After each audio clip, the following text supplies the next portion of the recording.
Hello दोस्तों। Welcome to save study. कैसे हो आप सब लोग? आशा करता हूँ सब कुशल मंगल होंगे और सबकी पढ़ाई अच्छी चल रही होगी। आज हम हमारी पॉलिटी सीरीज़ का एम लक्ष्मीकांत का दूसरा लेक्चर है। पहले लेक्चर में हमने कंपनी के शासन के बारे में अध्ययन किया था, जो हम हमारे संविधान के हिस्टोरिकल बैकग्राउंड के बारे में देख रहे हैं।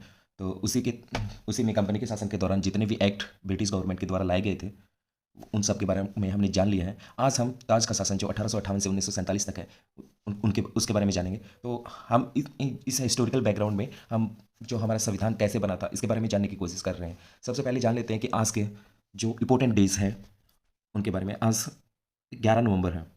तो 11 नवंबर को नेशनल एजुकेशन डे हम सेलिब्रेट करते हैं, जो मौलाना अब्दुल कलाम आज़ाद की बर्थ एनिवर्सरी पे करते हैं। ये हमारे स्वतंत्र भारत के प्रथम शिक्षा मंत्री थे। और आज ही के दिन 11 नवंबर 1975 को जो अफ्रीका महाद्वीप का एक देश अंगोला जो स्वतंत्र हुआ था पुर्तगीजों से, उसका भी आज इंडिपेंडेंस डे है। हमें ये जो अंगोला देश है, जो भी जोग्राफिकल लोकेशन होती है कोई कंट्री की या कोई सिटी की, कोई कैपिटल की या फिर कोई आइलैंड की या माउंटेन्स की, उनको हमें अच्छे से जान लेना चाहिए। बहुत से क्वेश्चन ऐसे लोकेशन से पूछे जाते हैं एग्जाम्स में। तो हमें जो आज मैंने बताया है अंगोला, इसको जाके मैप में एक बार जरूर निहार लेना। इसके नियर बाई कौन सी कंट्री है, इसकी नेबर कौन सी कंट्री है। जैसे जो भी कंट्री है उनको देख लेना, कोंगो है, नामीबिया है। जो भी कंट्री एक बार अपनी नज़र से निकाल लोगे तो फिर बार बार भूलोगे नहीं। और बहुत से लोकेशन में हर एक एग्जाम में लोकेशन से क्वेश्चन पूछे जाते हैं। तो आज की हमारी मोटिवेशनल कोटेशन देख लेते हैं। When you have a dream you have go to grab it and never let go. Carol Burnett. जब हम किसी चीज़ के बारे में सोचते हैं, जब हम किसी चीज़ का सपना ले लेते हैं, जैसे हमने जॉब का सपना लिया है या फिर कुछ करने का सपना लिया है, तो उसको सपना ही ना रहने दें, उसको ग्रैब कर लें, मतलब उसको भुना लें। उसके लिए जी जान, अपनी रेगुलरिटी, डिसिप्लिन, अच्छे से मेहनत करें उसके लिए, पाने के लिए। तो आज हम इस लेक्चर में जो क्राउन रूल है उसके बारे में जानेंगे, जो 1858 टू 1947 तक जो चलता है, जो हम उसके बारे में आज जानेंगे। सबसे पहले देख लेते हैं 1858 का भारत शासन अधिनियम। इसके अंदर जो 1857 के अंदर जो विद्रोह हुआ था, जिसको हम प्रथम स्वतंत्रता विद्रोह भी बोलते हैं और सिपाही विद्रोह भी बोलते हैं। अलग अलग विद्वानों ने अपने अलग अलग इसके बारे में थॉट्स रखे हैं। ये जो एक सैनिक छावनी से स्टार्ट होता है, जो अंग्रेज़ों के द्वारा कारतूस में जो गाय की चर्बी का यूज़ किया जाता है, तो उसी से रिलेटेड ये स्टार्ट होता है। और ये बड़े लेवल पे जो नॉर्थ इंडिया के अंदर है, बड़े लेवल पे पहुंच जाता है। तो जो ये एक तरीके का जो 1858 का विद्रोह था, इसको दबाने के बाद जब मेन रोल में ब्रिटिश गवर्नमेंट आती है कि भारत के शासन को अच्छा, मतलब भारत के शासन में क्या कमी है, इसका एडमिनिस्ट्रेशन है उसमें क्या गड़बड़ है जिसकी वजह से ये सब घटित हो रहा है, तो उसमें कुछ चेंजेस करने के लिए, इसको मतलब इसके शासन को अच्छा बनाने के लिए, तो ये 1858 का शासन अधिनियम लाया जाता है। जो इसकी विशेषताएं हैं, इसके विशेषताओं के बारे में जानेंगे। जो ईस्ट इंडिया कंपनी है, अब ये जब 1858 का शासन अधिनियम लाया जाता है तो ईस्ट इंडिया कंपनी को समाप्त कर दिया। इसके जो जो एडमिनिस्ट्रेटिव राइट है वो समाप्त कर दिया जाता है। और गवर्नर जो भी था, जो भी रीजन या फिर राजस्व संबंधी शक्तियाँ थी, अब डायरेक्ट ब्रिटिश राजशाही को चली जाती है। डायरेक्ट ब्रिटिश राजतंत्र के हाथों में चली जाए। वहाँ की प्रधानमंत्री है जो विक्टोरिया एलिजाबेथ है, उसके हाथों में चली जाती है। अब इस अधिनियम की विशेषताएं क्या है इसके बारे में हम जान लेते हैं। अब यहाँ से शुरू होता है कि जब अब भारत का जो भी ब्रिटिश शासित भारत है, इसके जितने भी मतलब क्षेत्र जो ब्रिटिशर्स के जो कंपनी के कब्जे में थे, अब उनका डायरेक्ट जो रूल है वो महारानी विक्टोरिया के अधीन चला जाता है। और अब जो पहले भारत का गवर्नर जनरल था, जो यहाँ का मुखिया हुआ करता था कंपनी के शासन के टाइम में, अब गवर्नर जनरल का जो नाम है वो चेंज करके वॉइस रॉय कर दिया गया। वह वॉइस रॉय जो भारत में ब्रिटिश राज का प्रतिनिधि हो गया था। और भारत का प्रथम वॉइस रॉय था लॉर्ड कैनिंग। अब वॉइस रॉय ना कि एक सुप्रीम पावर होके अब एक ब्रिटिश जो ताज है उसका एक खाली प्रतिनिधि मात्र रह गया था। और जो 1858 का अधिनियम था, इसने नियंत्रण बोर्ड और निदेशक बोर्ड दोनों को समाप्त कर दिया। ये द्वैत शासन प्रणाली जब स्टार्ट की गई थी, जे 1784 हमने जब पिट्स इंडिया एक्ट पढ़ा था, उसमें जो नियंत्रण बोर्ड और निदेशक मंडल जो पढ़ा था, नियंत्रण बोर्ड जब जहाँ वहाँ पे 1784 में हमने पढ़ा था कि राजनीतिक मामलों और व्यापारिक मामलों को दोनों को अलग कर दिया गया और वहाँ द्वैत शासन की जो प्रणाली वो शुरू की गई थी। जो नियंत्रण बोर्ड का काम होता था कि राजनीतिक मामलों का प्रबंधन करना, इसको इसके अंदर ये शक्तियाँ, मतलब जो भी ब्रिटिश नियंत्रित भारत था, सभी नागरिक और सैन्य राजस्व संबंधी जितने भी मामले थे वो नियंत्रण बोर्ड के सदस्यों के द्वारा हैंडल किए जाते थे। और उसी के इक्वल जो निदेशक मंडल था वो व्यापारिक मामलों को देखता था। जो भी इनके व्यापार से संबंधित मामले थे वो देखता था निदेशक मंडल। अब इस सब को खत्म करने के बाद अब एक नए पद का एक नए पद का सर्जन किया जाता है जिसको हम अब बोलते हैं भारत का राज्य सचिव। ये राज्य सचिव का पद जो सर्जन किया जाता है, ये मेन चीज़ ये तो है नहीं कि महारानी विक्टोरिया डायरेक्ट इंडिया को अपने खुद आके यहाँ शासन करेगी, नहीं। तो वहाँ ब्रिटिश कैबिनेट का एक सदस्य जिसको एक राज्य सचिव बनाया जाता है, उसके पास एक 15 सदस्यों की टीम होती है, एक परिषद होती है 15 सदस्यों की। 15 सदस्य परिषद जो जो उसकी सलाहकार होती है, इसे भारत के शासन से रिलेटेड जो भी सलाह लेनी होती है, भारत का जो राज्य सचिव होता है उसको वो 15 सदस्य वो जो भी सलाह लेनी होती है वो करती है। और भारत के सचिव के अंडर भारत का वॉइसरॉय आता है। और ये जो भारत का राज्य सचिव होता है, ये तो बता दिया ब्रिटिश कैबिनेट का सदस्य होता है, और ये ब्रिटिश संसद के प्रति उत्तरदायी भी होता है।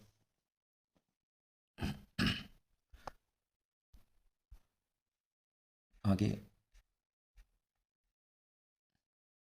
अब 1858 का जो हमारा शासन अधिनियम है उसके तहत, मतलब भारत के सचिव की जो 15 सदस्यीय परिषद है, जो उसका गठन किया जाता है, वो एक निगमित निकाय होता है। जैसे भारत और इंग्लैंड में मुकदमा करने का अधिकार भी होता है, और इस पे भी मुकदमा किया जा सकता है। और जो 1858 का जो शासन अधिनियम लाया गया था, इसका मेन मोटिव जो था कि यहाँ की जो प्रशासनिक मशीनरी थी उसमें सुधार करना था।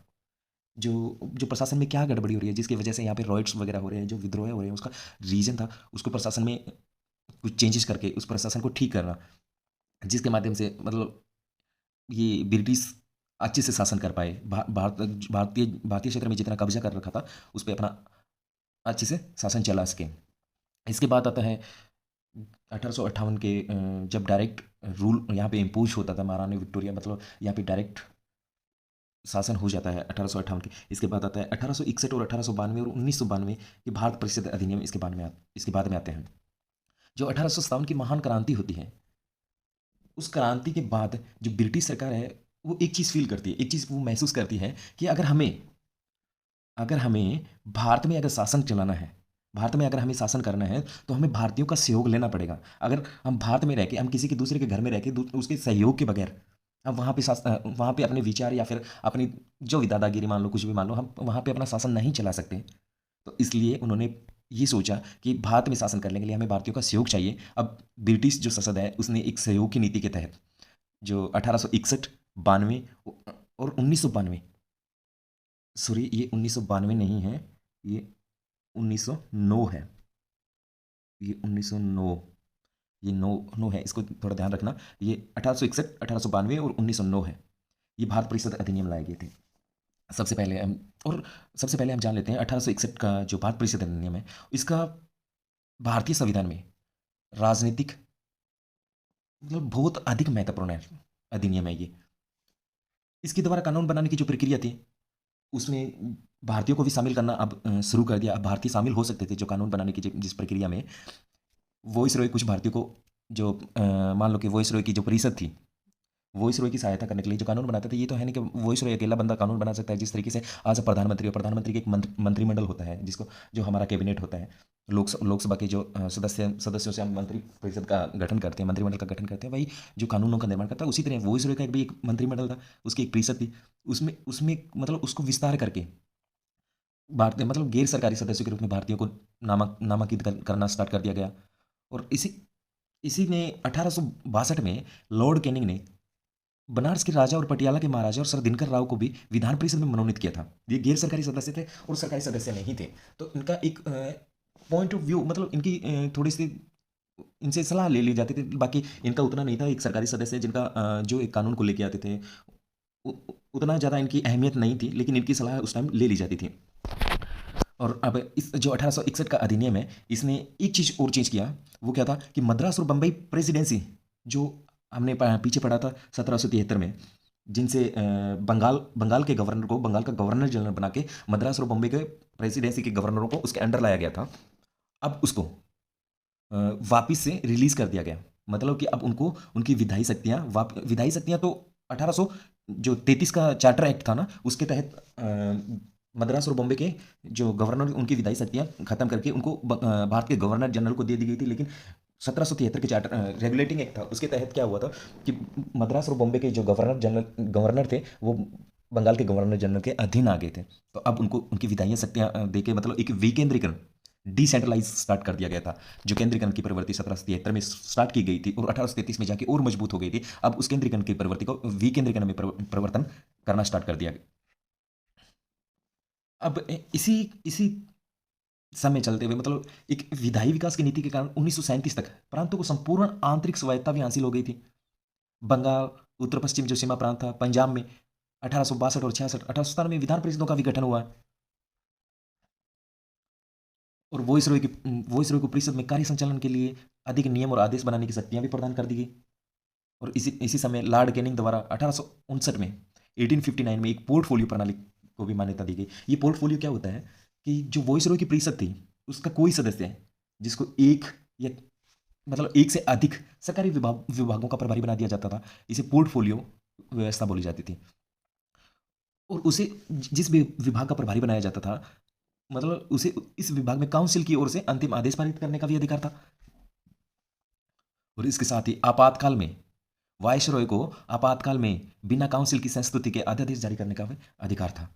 और ऐसे जो अध्यादेश होते 6 महीने तक वैलिड होते थे, जिस तरीके से आज के हम प्रेजेंट टाइम में हमारे लोकतांत्रिक देश में देखते हैं कि जब आपातकाल लागू होता है, जब हमारा प्रेसिडेंट जिस तरीके से हमारे संसद के दोनों सदनों के जब बैठक नहीं हो रही होती है, जब उनका सदन चल नहीं रहा होता है, जब कानूनों का और सडनली ऐसी ज़रूरत पड़ जाए कि हमें इसी टाइम कानून के मतलब हमें कुछ कानून बनाना है, तो इस टाइम राष्ट्रपति अध्यादेश लेके आते हैं। वो अध्यादेश जब दोनों सदनों की बैठक नहीं होती या किसी सदन की बैठक नहीं होती तब तक वो अध्यादेश जारी रहता है। उसके बाद अगर सदन उसको पारित कर देते हैं तो वो आगे भी रहते हैं। अगर सदन उसको पारित नहीं करते, उसको मतलब आगे के लिए रेक्टिफाई नहीं करते, तो उसको वो वहीं खत्म हो जाता है। तो इसी तरीके उसे वॉइसरॉय को भी आपातकाल में इतनी शक्तियाँ थी कि वो अध्यादेश ला सकता था परिषद के बगैर। जो उसका मंत्रिमंडल जो परिषद थी उसके बगैर भी खुद अध्यादेश ला सकता था और उसकी अवधि 6 माह तक होती थी। 6 माह के बाद तो वो या तो खत्म हो जाता था या परिषद के सदस्य थे उसको अगर वो सही रहता तो उसको एक्सेप्ट कर लेते थे, उसको रेक्टिफाई कर देते तो वो कानून बन जाता था। और नेक्स्ट है 1892 का 1892 का जो अधिनियम है उसकी क्या विशेषताएं हैं, ये तो हमने इस वायसरॉय को ये तो हमने देख लिया है। हाँ, एक चीज़ बताना भूल गया, बजट जो 1860 में बजट की भी व्यवस्था स्टार्ट हो गई थी, बजट भी ले आए थे। और अब पढ़ लेते हैं हम 1892 के अधिनियम की विशेषताएं। इसके माध्यम से केंद्रीय और प्रांतीय विधान परिषद के अतिरिक्त गैर सरकारी सदस्यों की संख्या बढ़ाएगी, हालांकि बहुमत सरकारी सदस्यों का रहता था। जब 1892 का अधिनियम लाया गया तो उसमें जो प्रांतीय विधान परिषदों में जो गैर सरकारी सदस्य मतलब भारतीयों की संख्या, जो परिषद के एक मंत्रिमंडल जिसको हम आज कैबिनेट बोलते हैं, और जैसे गैर सरकारी सदस्य लोकसभा के जो मंत्री नहीं हैं, जो कैबिनेट में शामिल नहीं है, वो गैर सरकारी सदस्य हो गए। और जो सरकारी सदस्य तो ब्रिटिशर्स थे ही जो कानूनों का निर्माण करते थे। आप गैर सरकारी सदस्य मतलब भारतीयों का बहुमत बढ़ने लगा इसमें। और लेकिन जो वोटिंग राइट्स ज़्यादा होते थे किसी कानून पे या कुछ भी एक्ट पास करना हो तो उस पर तो सरकारी सदस्यों का वोटिंग राइट बहुमत मतलब ज़्यादा रहता था। इसने विधान परिषदों के कार्यों में वृद्धि कर उन्हें बजट पर बहस करने और कार्यपालिका के प्रश्नों का उत्तर देने के लिए अधिकृत कर दिया था। केंद्रीय विधान परिषद और बंगाल चैम्बर्स ऑफ कॉमर्स में गैर सरकारी सदस्यों के नामांकन के लिए वॉइसरॉय की शक्तियों का प्रावधान था। इसके अलावा प्रांतीय परिषद में गवर्नर को जिला परिषद, नगर पालिका, विश्वविद्यालय, व्यापार संघ, जमींदार और चैम्बर ऑफ कॉमर्स की सिफारिशों पर गैर सरकारी सदस्यों को नियुक्ति करने की भी शक्ति थी।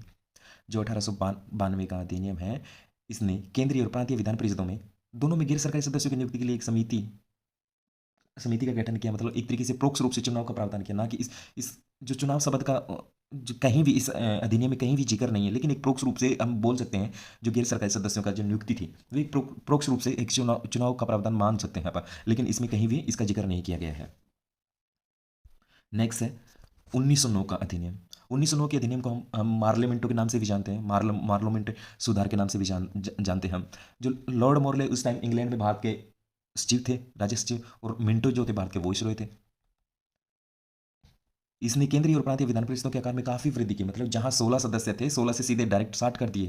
प्रांतीय विधानसभा में इनकी संख्या वो एक समान नहीं थी। ये जब सेंटर की बात कर रहे हैं तब इनमें वॉइसरॉय के पास जब 16 परिषद सदस्य थे, उनकी अब संख्या बढ़ा के 60 कर दी गई। लेकिन जो प्रांतीय विधान परिषद हैं उनमें क्या अलग अलग प्रांत थे, उनकी जनसंख्या भी अलग थी। उस हिसाब से उनकी संख्या, जो विधान परिषदों में सदस्यों की संख्या एक समान नहीं, उनकी सबकी अलग अलग थी। पहली बार किसी गवर्नर को वॉइसरॉय और गवर्नर की कार्यपालिका के साथ एसोसिएशन बनाने का प्रावधान किया गया। केंद्रीय परिषद में सरकारी बहुमत को बनाए रखा, लेकिन प्रांतीय परिषदों में गैर सरकारी बहुमत के की अनुमति थी।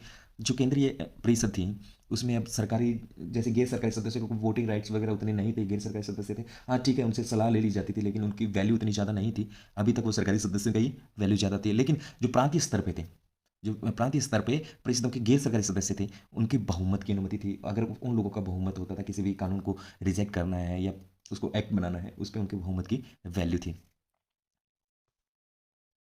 और इसी टाइम जब 1909 का जो मोर्लेमेंटो सुधार है, इसके दौरान जो लॉर्ड मिंटो को सांप्रदायिक निर्वाचक का जनक मतलब इसी दौरान सांप्रदायिक प्रतिनिधित्व का प्रावधान होता है। जैसे मुस्लिमों के लिए अलग से उनके लिए अलग से चुनाव में उनको आरक्षित कर दिया गया कि एक जो मुस्लिम कम्युनिटी है अपने एरिया में मुस्लिम का ही चुनाव करे। एक तरीके के साथ मतलब एक यहाँ से एक बंटवारे का जो बोल सकते हैं कि अंग्रेजों ने बंटवारे का एक नींव रख दी थी। यहीं से 1909 से हम बोल सकते हैं कि बंटवारे की नींव यहीं से रख दी थी। लोगों में एक दूसरे के प्रति थोड़ी अलग अलग भावना पैदा होने लगी थी, एक दूसरे को अलग देखे जाने लगा था।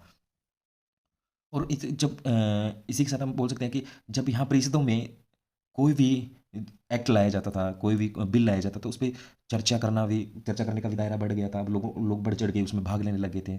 उन पे अनुपूरक प्रश्न पूछना या बजट बजट पे कोई भी संकल्प रखना, इस तरीके का अब धीरे धीरे स्टार्ट हो गया था। और जब हाँ, इस अधिनियम के अंतर्गत पहली बार किसी भारतीय को वॉइसरॉय और गवर्नर की कार्य परिषद के साथ एसोसिएशन बनाने का भी प्रावधान किया गया था। लेकिन सत्येंद्र प्रसाद सिन्हा वॉइसरॉय की कार्यपालिका परिषद के प्रथम भारतीय सदस्य बने, उन्हें विधि सदस्य बनाया गया था।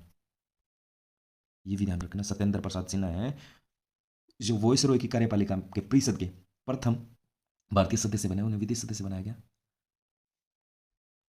अब मुस्लिम मतदाता थे, वो मुस्लिम मुस्लिम का ही चयन कर सकते थे। मुस्लिम मतदाता किसी अलग जैसे हिंदू है, सिख है, उनको वोट वोट नहीं डाल सकते थे। वो सिर्फ अपने मुस्लिम का ही चयन कर सकते। यहाँ पे थोड़ा एक सांप्रदायिकता को ला दिया गया। नेक्स्ट है भारत शासन अधिनियम 1919 में। ये 20 अगस्त 1917 को ब्रिटिश सरकार ने पहली बार घोषित किया था कि उसका उद्देश्य भारत में एक तरीके से कि कर्मिक रूप से उत्तरदायी सरकार की स्थापना करना था। धीरे धीरे एक सरकार बनाएंगे, एक उत्तरदायित्व मतलब धीरे धीरे एक अच्छी सरकार का वहाँ पे यहाँ के लोगों को शासन के बारे में जानकारी देना है, सरकार को कैसे चलाना है, ये सब चीज़ें मतलब एक उत्तरदायी सरकार मतलब एक कठपुतली सरकार चलने लगे इक्वल। तो 1919 में भारत शासन अधिनियम बनाया गया जो 1921 में लागू हुआ, और इसे मोंटेग्यू चेम्सफोर्ड सुधार भी कहा जाता है। केंद्रीय और प्रांतीय विषयों की सूची की पहचान कर, अब इसमें क्या हुआ, जो केंद्र के विषय थे उनकी पहचान की गई, और जो राज्य थे उनके विषयों की पहचान करके इनको अलग कर दिया गया। मतलब जो केंद्र के विषय थे उन पे केंद्र कानून बनाएगा, जो प्रांत के विषय थे उन पे प्रांत कानून बनाएगा। अब धीरे धीरे जो राज्यों पे है केंद्र का नियंत्रण कम कम होता गया। केंद्रीय मतलब ये अलग अलग अपना इनका कानून बनाने की जो इनकी इनकी शक्तियाँ हैं, इनके कानून बनाने के जो विषय हैं अब अलग अलग हैं। तो उस हिसाब से इनमें अब प्रांतों को भी थोड़ी शक्तियाँ दी जाने लगी थी। इसमें प्रांतीय विषयों को पुनः दो भागों में विभक्त कर दिया गया, एक हस्तांतरित और एक आरक्षित। अब जो प्रांत के विषय थे उनको दो भागों में बांट दिया गया। एक हस्तांतरित विषय थे जो गवर्नर के, जहाँ मतलब गवर्नर का शासन होता था इस कार्य में, उन मंत्रियों की सहायता लेता था जो विधान परिषद के प्रति उत्तरदायी थे। मतलब एक तरीके से हम पीछे पड़ते आ रहे हैं कि जो सरकारी सदस्य थे उनका इसमें हस्तांतरित विषयों पे कानून बनाने का वो काम करते थे। दूसरी ओर जो आरक्षित विषय थे उसमें गवर्नर की कार्यपालिका परिषद की सहायता से शासन करता था। जो विधान परिषद के प्रति उत्तरदायी नहीं होते थे, जो विधान परिषद के प्रति उत्तरदायी नहीं थे, वो आरक्षित विषयों पे मतलब शासन करते थे। और जो ये शासन की दोहरी व्यवस्था, जो डाइआर्की, यूनानी शब्द है डाइआर्की, ये शासन की द्विविध द्विविध जो दोहरी व्यवस्था, इसको द्विविध शासन बोल सकते हैं, ये शुरू हो गई थी। लेकिन ये काफ़ी हद तक असफल ही रही, ये मतलब इतनी ज़्यादा सफल नहीं हुई थी। इस मतलब जो 1919 का जो अधिनियम है, इसने पहली बार देश में द्विसदनीय व्यवस्था, प्रत्यक्ष निर्वाचन की व्यवस्था प्रारंभ कर दी। भारतीय विधान परिषद के स्थान पर द्विसदनीय व्यवस्था यानी कि राज्यसभा और लोकसभा का गठन किया गया। दोनों सदनों के बहुसंख्यक सदस्यों का प्रत्यक्ष निर्वाचन के माध्यम से निर्वाचित किया गया। अब जो वॉइसरॉय की कार्यकारी परिषद है जिसमें 6 सदस्य होते थे, कमांडर इन चीफ को छोड़ के ना, जो 3 सदस्य होते थे उनका भारतीय होना भी जरूरी कर दिया गया था। धीरे धीरे अब आप देख रहे हो कि भारतीयों का इनके अंदर शासन के अंदर भारतीयों का रेशियो बढ़ता जा रहा है।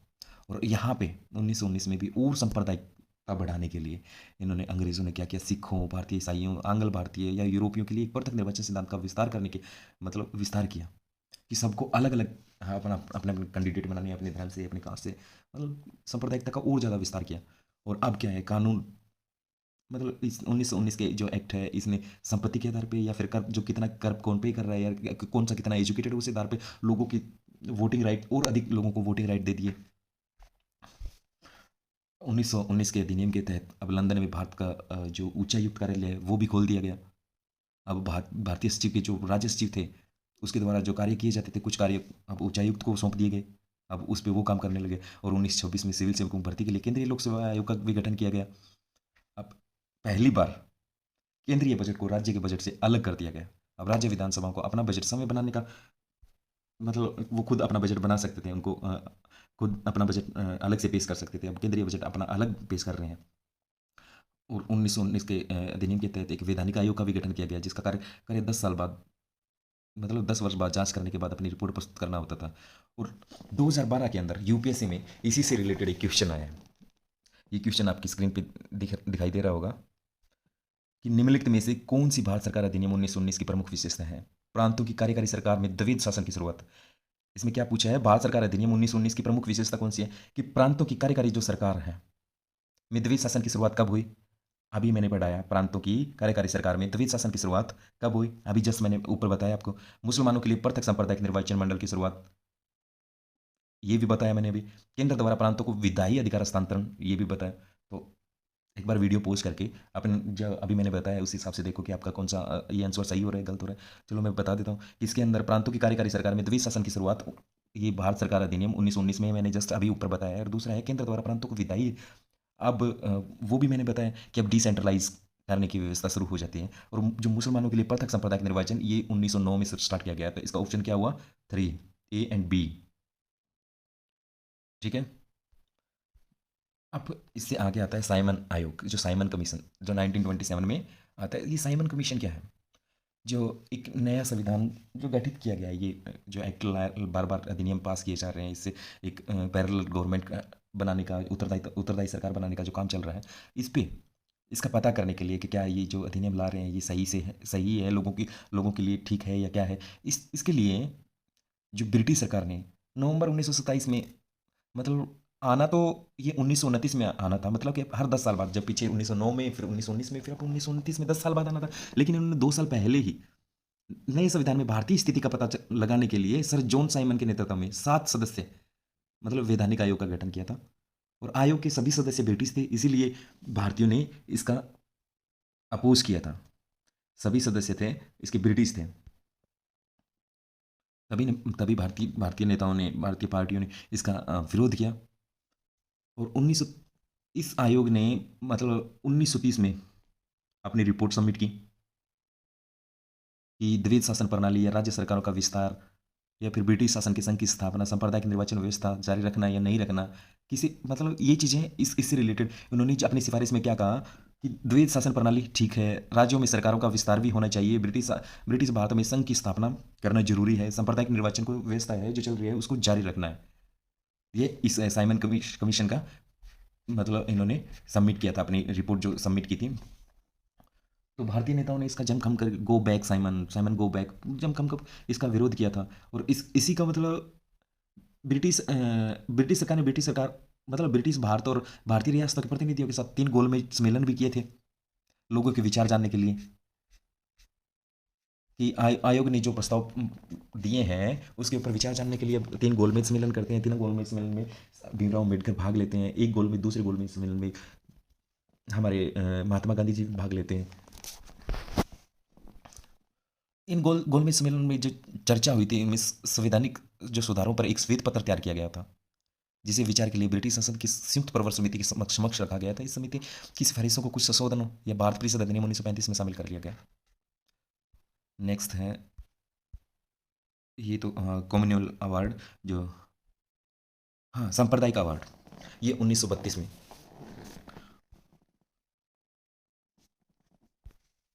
सांप्रदायिक अवार्ड है जो 1932 में लाया गया था। इस टाइम ब्रिटिश के प्रधानमंत्री रैमजी मैकडोनाल्ड थे, अगस्त 1932 में। अब क्या हो गया, इन्होंने सिखों का वोटिंग राइट अलग कर दिया, मुसलमानों का वोटिंग राइट अलग कर दिया, एंग्लो इंडियन वोटिंग राइट अलग, सबका वोटिंग राइट अलग। अब इनको हिंदुओं के अंदर भी एक अलग कम्युनिटी पैदा कर दी, अल्पसंख्यकों को अलग से वोटिंग राइट देने के लिए। ये जो सांप्रदायिक अवार्ड 1932 में लाया गया, ये अल्पसंख्यकों को वोटिंग राइट देने के लिए लाया गया था। इसको कम्युनल अवार्ड या सांप्रदायिक अवार्ड के नाम से भी जाना जाता है। ये न सिर्फ मुस्लिमों या फिर सिख ईसाइयों या यूरोपीय या आंग्ल भारतीयों के लिए अलग निर्वाचन व्यवस्था का विस्तार किया, बल्कि इसे दलितों के लिए भी विस्तारित कर दिया गया। और ये सब गांधी जी सुन के बहुत व्यथित हुए। और आपने पूना पैक्ट सुना ही होगा, इसी से रिलेटेड पूना पैक्ट है कि गांधी जी ने यरवदा जेल में जब बंद थे उसी टाइम वहीं पे इन्होंने अनशन स्टार्ट कर दिया था, ये सब सुन के।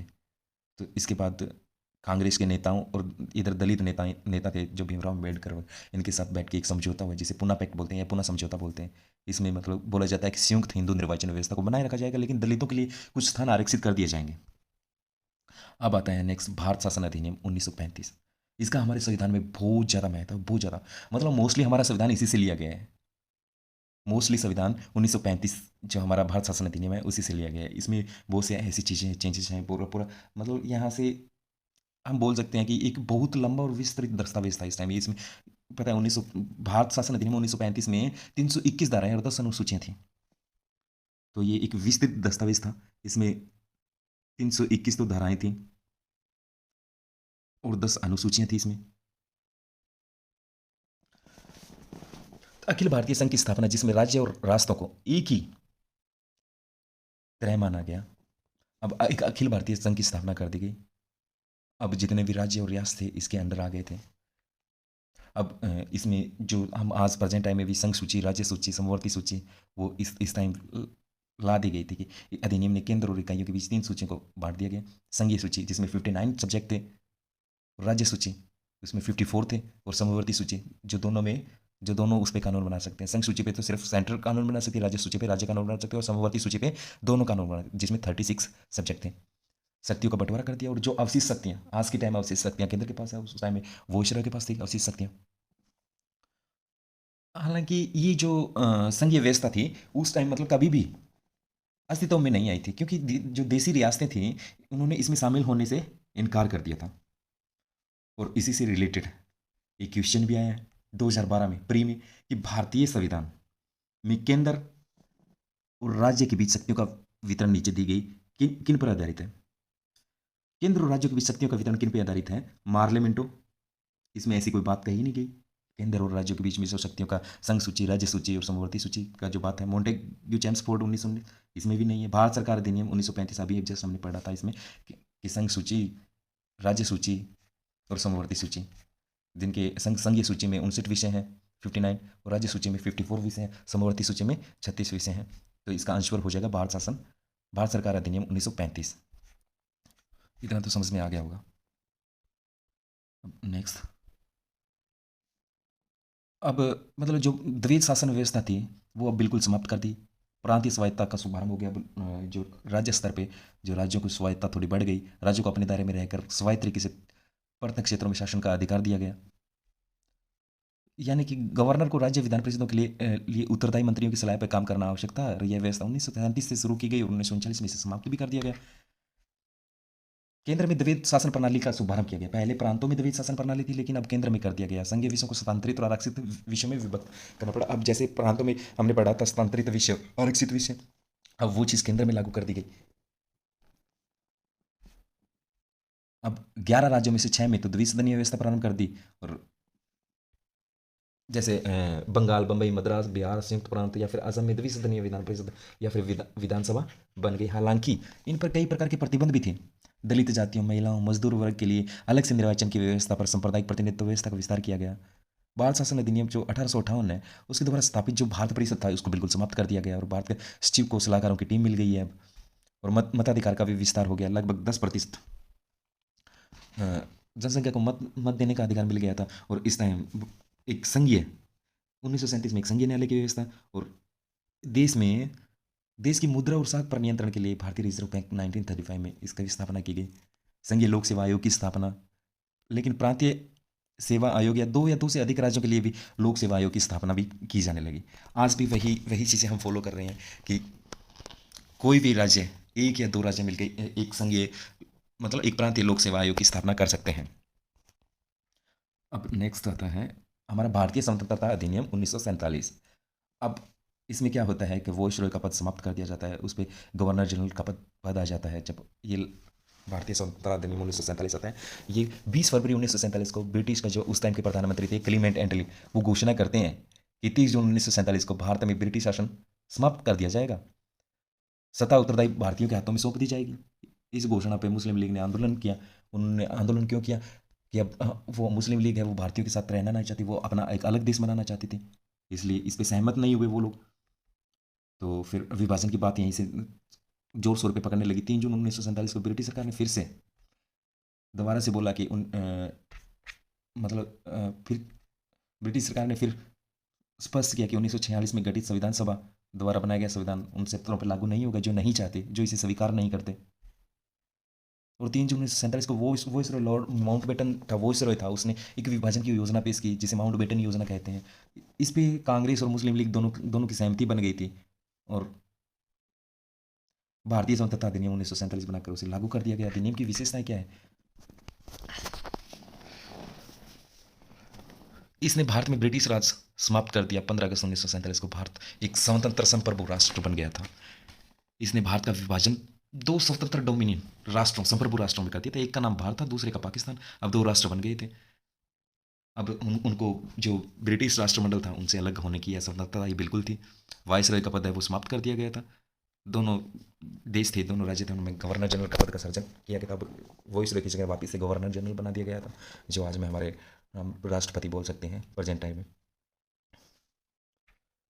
इस तरीके से भारत को आज़ादी भी मिल गई और इस तरीके से हमारे संविधान का धीरे धीरे विकास हुआ था, वो भी बता दिया मैंने।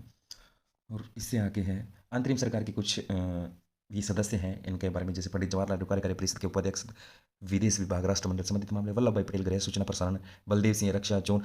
इनको एक बार नज़र से गुजार लेना, क्योंकि ये स्टेट पीसीएस में इस तरीके के क्वेश्चन पूछ लेते हैं। अभी भी बीपीएससी में एक क्वेश्चन पूछा था, तो मैंने ये भी डाल दिया है। एक बार इनको अंतरिम सरकार जो 1946 जब हमारा संविधान लागू होने से पहले की ये अंतरिम सरकार थी, उसके बीच में किन किन को कौन सा विभाग दिया गया था, वो एक बार देख लेना। इसी प्रकार स्वतंत्र भारत में पहला मंत्रिमंडल है 1947, उसके बारे में जरूर देख लेना।